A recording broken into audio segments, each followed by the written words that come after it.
بنام خدائے رحمان و رحیم۔ اور یاد کرو جب موسیٰ نے اپنی قوم سے کہا خدا تمہیں ایک گائے ذبح کرنے کا حکم دیتا ہے، وہ بولے کیا آپ ہمارا مذاق اڑا رہے ہیں؟ موسیٰ نے کہا پناہ با خدا میں تمہارا مذاق اڑا کر جاہلوں میں شامل ہو جاؤں۔ وہ بولے اپنے رب سے ہماری خاطر درخواست کیجیے کہ وہ ہمیں بتائے کہ گائے کیسی ہو۔ کہا کہ وہ فرماتا ہے کہ وہ گائے نہ بوڑھی ہو اور نہ بچیا بلکہ درمیانی عمر کی ہو۔ پس جس بات کا تمہیں حکم دیا گیا ہے اب اسے بجا لاؤ۔ کہنے لگے اپنے رب سے ہمارے لیے درخواست کیجیے کہ وہ ہمیں بتائے کہ اس گائے کا رنگ کیسا ہو۔ کہا کہ وہ فرماتا ہے کہ اس گائے کا رنگ گہرا زرد اور دیکھنے والوں کے لیے فرحت بخش ہو۔ انہوں نے کہا اپنے رب سے پھر درخواست کیجیے کہ وہ ہمیں بتائے کہ وہ گائے کیسی ہو۔ گائے ہم پر مشتبہ ہو گئی ہے اور اگر خدا نے چاہا تو ہم اسے ضرور ڈھونڈ لیں گے۔ موسیٰ نے کہا اللہ فرماتا ہے کہ وہ گائے ایسی سدھائی ہوئی نہ ہو جو ہل چلائے اور کھیتی کو پانی دے، بلکہ وہ سالم ہو، اس پر کسی قسم کا دھبا نہ ہو۔ کہنے لگے اب آپ نے ٹھیک نشاندہی کی ہے۔ پھر انہوں نے گائے کو ذبح کر دیا، حالانکہ وہ ایسا کرنے والے نہیں لگتے تھے۔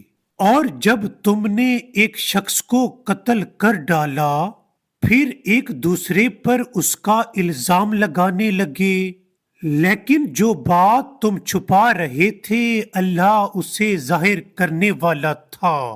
تو ہم نے کہا گائے کا ایک حصہ اس مقتول کے جسم پر مارو، یوں اللہ مردوں کو زندہ کرتا ہے اور تمہیں اپنی نشانیاں دکھاتا ہے تاکہ تم عقل سے کام لو۔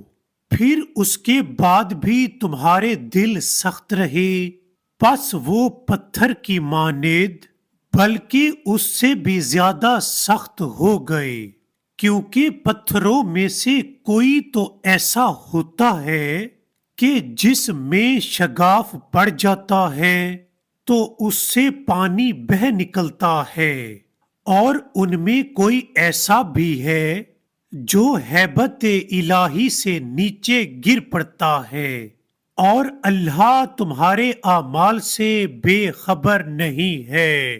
کیا تم اس بات کی توقع رکھتے ہو کہ ان سب باتوں کے باوجود یہودی تمہارے دین پر ایمان لے آئیں گے، حالانکہ ان میں ایک گروہ ایسا رہا ہے جو اللہ کا کلام سنتا ہے پھر اسے سمجھ لینے کے بعد جان بوجھ کر اس میں تحریف کر دیتا ہے؟